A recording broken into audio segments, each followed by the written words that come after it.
Hi Gemini, welcome po sa ating channel. At ito ay inyong daily gabay tarot reading for November 22, 2024. Please be reminded kung naka-resonate kayo, comment down. Kung hindi kayo naka-resonate, ibigay niyo po sa iba kasi general reading po ito. This is for you, Gemini, ngayong November 22, 2024.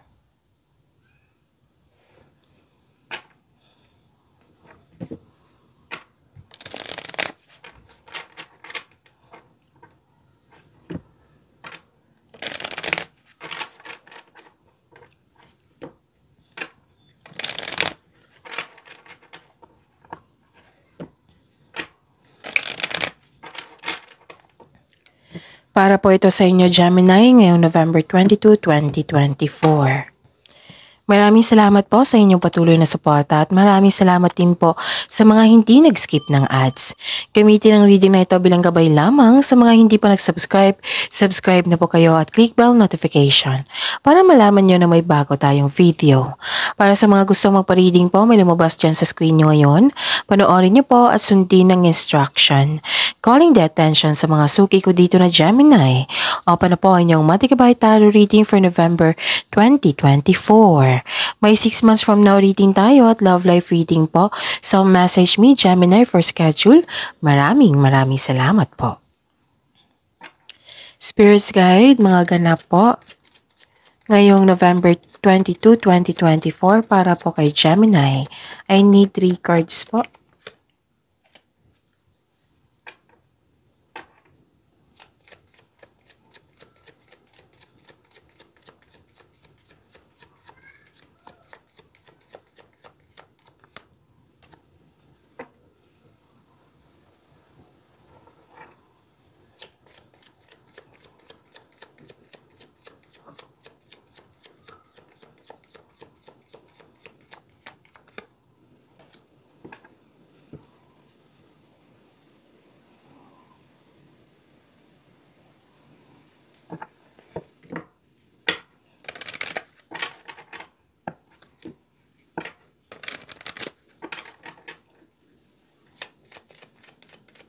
Spirits, guys, angels, archangels, guardian angels.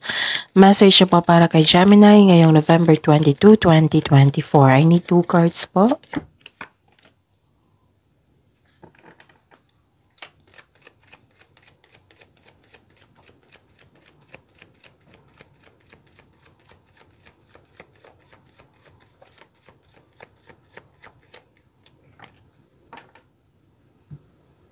Okay, Gemini.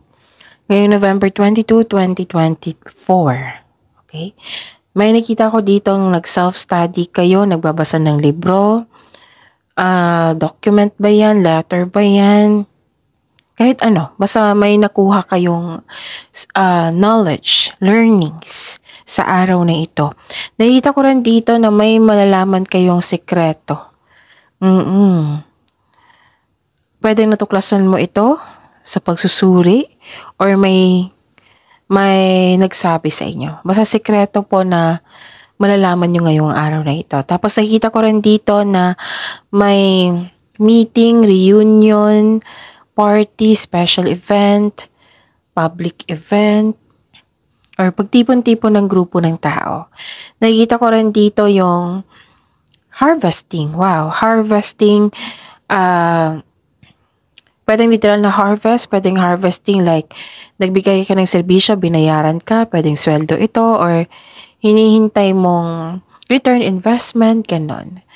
Tapos, nakikita ko dito na may naalala kayo na pwedeng mangyari din ngayon na nagkaroon ng loss of connection. Okay, sa isang tao. Spread your wings, sabi po ni Archangel Ariel. Do not hold back right now. The timing is perfect and you are ready to soar. Wow. And, okay. Sabi po ni Archangel Sandalphon. Victory. Wow, ang ganda. Your prayers have been heard and answered. Have faith. Wow, answered prayer. Spirit's Guide, ano po yung energy ni Gemini ngayong November 22, 2024?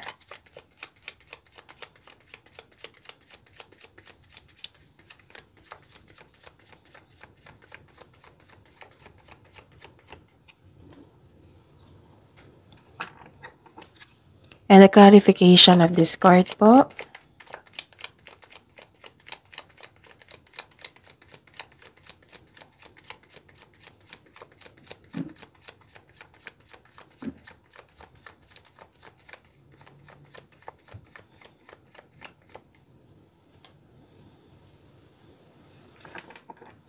Okay. Sa mga may oras dyan, kung gusto nyo po, panoorin nyo po yung last 4 days kabay tarot reading nyo po yung sunod-sunod na date. Like for example, napanood nyo ito ngayong November 22, 2024. Panoorin nyo po yung 21, 20, 19, 18. Kung may narinig kayo or may nakita kayong repeating message, meaning to say, pinupush yan ng cards nyo. Kasi ang ilan sa inyo, hindi pa binigyan ng atensyon. So, give attention kung pwede po. Na kung maaari din, na bigyan nyo po ng solusyon at aksyon. Remember, Gemini, at the end of the day, alam mo na ikaw lang ang taong may kakayahan at responsable na gumawa ng sarili mong katotohanan at kinabukasan. So, ano yung energy mo ngayon, Gemini? Inom muna ako ng tubig. Saglit lang po.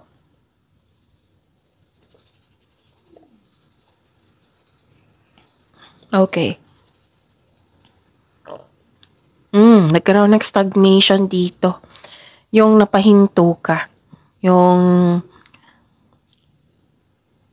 Okay. Huwag kayong mag-claim ng negativity ha. Nakakasama ito sa inyo. Gemini, kasi nakita ko dito na some of you nag-claim ng negativity. Pwede nag-self-pity ito. Yeah, self-pity. Mag-claim yan ng... Nag-claim kayo ng negativity niyan. So, nang dahil sa negativity, confused kayo. So, iwasan nyo po kasi nakakasama po ito sa inyo, Gemini. So, you have lack of confidence around a specific goal or lack of focus or loss of direction. Kaya nga, ang sinabi dito ni Archangel Ariel na do not hold back right now. Huwag kayong tumigil. Huwag kayong mag-isip sa nakaraan na natapos na. The timing is perfect. Oh, the timing is perfect and yes, you are ready to soar. Na may binigay na blessing sa inyo na kailangan bigyan ng aksyon. So, you have to move forward. Be confident. Have courage to take an action. Focus po. Okay? Makinig sa inyong intuition. Kung hindi nyo alam kung paano makinig sa inyong intuition, i-search na po sa Google. How to connect to my intuition. Ganon. Pwede din na lack of focus kayo or na loss of direction or nawalan kayo ng gana kasi may nakita kong away dito. Argument, away, you felt defeated. Kasi hindi nagkasundo dahil yung plano hindi naging successful, hindi naka-move forward. Ganon. So, ang advice ng card niyo po dito, you need to create a concrete plan in order to regain momentum. Siguraduhin nyo na konkretong plano yan para mawala na itong hesitation na ito, confusion na ito, para magiging confident kayo. Kasi, konkretong plano, hindi lang sa magkakaroon ka ng guide para tuloy-tuloy yung mga gawain mo, kundi magpapalakas ito sa iyo, magkakaroon ito ng confidence. Okay? So, impulse control ay kailangan in order to grow and take action in a positive direction. So, this is also a warning of moving quickly. Huwag kayong magmadali. Huwag kayong magmadali sa paggawa ng desisyon. Okay? Do not hesitate to take an action. Kasi andito na yung sagot eh. Sabi ni Archangel Ariel na the timing is perfect. Kahit hindi nyo nagustuhan, so, have faith sa universe na binigay yan sa inyo, nakatadhana sa inyo. So, meaning to say, nakakabuti yan sa inyo. Maybe hindi mo pa nakita kasi wala pang resulta. So, give an action. Okay? With clear intention, of course. Okay? So, huwag kayong mag-claim ng negativity, ha? Nakakasama yan sa inyo. Nakakadrain yan ng energy. So, kakampi nyo po yung sarili nyo. So, positivity, positive affirmation. I am love, I am healthy, I am blessed. Kaya ko to, ganun. Okay? So, Dalawang card na kasi nagsabi dito na you have lack of confidence, na burnout kayo. Mas nangingibabaw yung hesitation. Dalawang card ha, nagsabi dito, mas nangingibabaw yung anong tawag dito?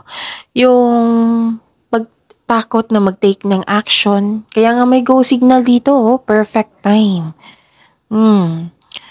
So, it's time to step out from your comfort zone if you're serious about growth, sabi ng card nyo. Kasi nasa labas ng comfort zone, ang success. Siyempre, mauna yung challenges. Oo, ang sunod niyan is success. Huwag kayong matakot sa challenges kasi challenges, dyan tayo magiging matatag, mas maging matilino. Dyan tayo na yung mas maging malakas yung faith natin kay God. Marami tayong matutunan dyan, okay? So, nawalan kayo ng gana dito, lack of confidence, may aalok ng tulong pero hindi mo tatanggapin. Pwedeng marami kayong trabaho hindi lang sa marami kayong iniisip, kundi maraming trabaho dyan. Kasi na-burnout ka eh. So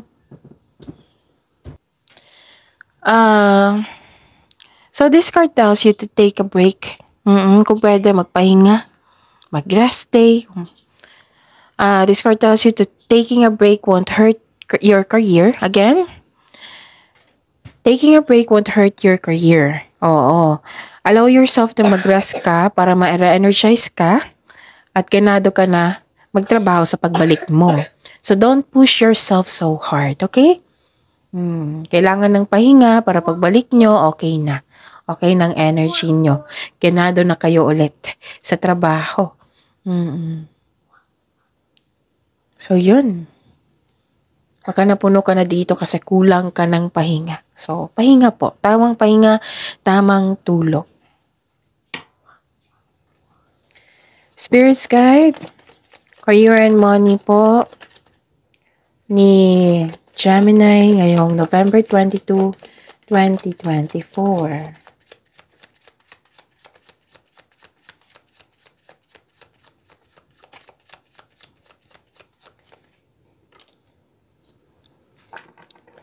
And the clarification of this card po.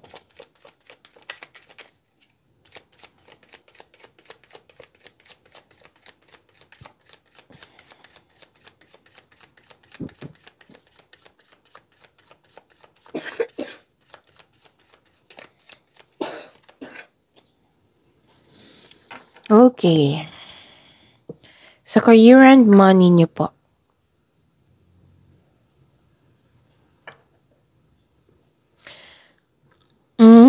Makinig po daw kayo sa inyong intuition, sabi ng card niyo po.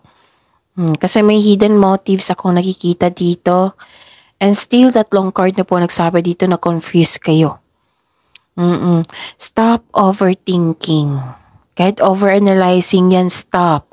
Kasi over is nakakasama na yan. Sobra na kasi. So, you need to balance. Okay? Makinig sa inyong intuition. Magkaroon ng tiwala sa inyong sarili. Okay? Stop overthinking kasi it can steal your opportunities, your happiness, your energy also. Makakadrain yan ng energy at nakakaubos yan ng oras. Okay? And how to stop overthinking? Give solution. Kung hindi man kaya, then change the channel. Okay? And i-search nyo sa Google then na time for reflection and mindfulness skills. Yan. Makatulong yan sila na mag-stop sa inyong overthinking. Okay? Sa pag-stop ng overthinking. And may nangyari po daw, kailangan nyo makinig sa inyong intuition kasi may nangyari po daw na hindi nyo alam, na kailangan nyong malaman. Pwedeng in-ignore mo ito, so give attention, give solution kung pwede. Kasi pinupush ng cards nyo eh. Okay? Ano pa? Nakikita ko dito, na-burnout talaga kayo, oh. Oo. So, ito yung dahilan na pagod kayo. Na-burnout kayo, nag-overthink kayo. Hmm. Ah, may dinadala kang mabigat na bagay, ngunit malampasan mo rin ito. This is only temporary po. Just keep on going. Huwag ka mag-say yes kung hindi naman akmasin yung schedule. Baka makaranas ka ng pag-burnout sa sobrang dami ng gawain. Yes, blessing yung daming gawain na yan. Kasi magbibigay yan ng opportunity sa iyo. Magbibigay yan ng financial growth sa inyo. Pero yun nga, kailangan ng time schedule dito para hindi kayo ma-burnout. Okay? And sobrang busy nyo ngayon sa trabaho. Kitang-kita ko dito na nakaranas ka ng pag-burnout. And ask for help. Gemini, ask for help para hindi mo dala lahat yung gawain. And don't worry, huwag kayong bumitaw kasi malapit mo nang matapos yung proyekto mo or mga trabaho mo dyan. Kaya soon pwede ka na mag-rest o magbakasyon. Okay, malapit ng completion sa, it might be malapit na talaga. It might be tapos na or malapit na. So after nito, pwede kayong magpahinga. Okay? So yun. Spirits Guide, Love Life, Self-Love, Partnership, and Romance ni Gemini ngayong November 22, 2024.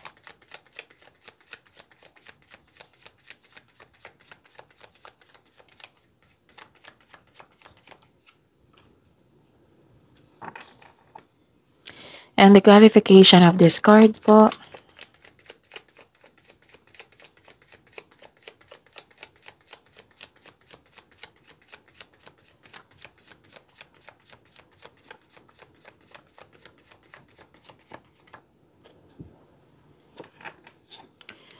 Maraming salamat po sa patuloy na tiwala at suporta sa ating channel. At maraming salamat din po sa mga hindi nag-skip ng ads. Okay. May away talaga dito, Gemini. Hindi pagkakasundo ng isang tao, kaya mag-ingat ha.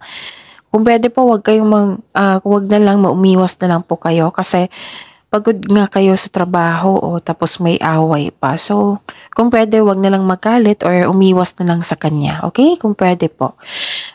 May sitwasyon na hindi kaya, laban pa rin. Nagkaroon ng delay at blockages. At ilan sa inyo nagkaroon ng pagkabalisa or pagpapahiya. Oo. So, may away talaga.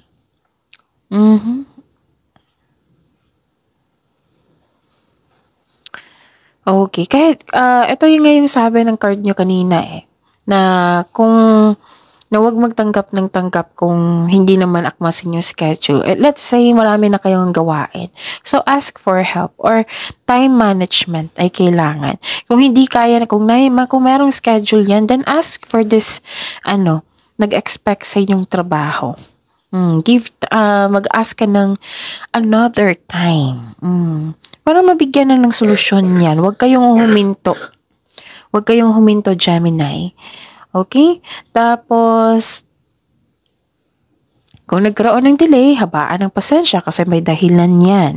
Hindi naman ibig sabihin delay is hindi hindi mo ma-receive, hindi dumating. Matutuloy yan. Nagkaroon lang ng delay. It might be. May maraming dahilan yan Example, na may ipaparealize ang universe sa inyo bago dumating yon para maggamit mo sa tama. Isa din yan sa dahilan. Tapos, yun. Be confident. Okay? Huwag hayaan magpa-apekto sa isang tao na walang believe sa iyo. Believe in yourself. Ang universe nga na ang laking tiwala sa inyo. Na walang rason na mag-stop kayo kasi may binigay sa inyo na task na kailangan nyong pagyamanin. Kasi hiniling mo ito na magkaroon ng growth and expansion. So go lang. Move forward kayo. At ang sabi dito ni Archangel Sandalphon, answered prayer. Mahigit pa to sa success, victory. Diyan kayo kumapit.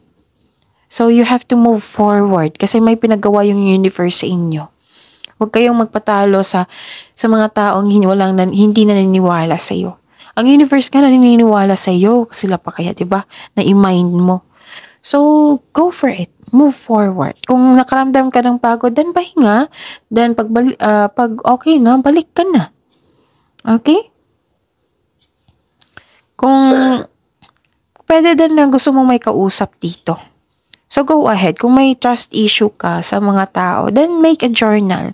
Kasi ang journal nakakatulong talaga yan. Ilipat mo yung nararamdaman mo, nasa isipan mo, sa pahinan ng journal. Tapos masuri mo dyan. Masuri mo, na mas makilala mo yung sarili mo. Ganito pala ako mag-react sa isang problema, sa isang sitwasyon.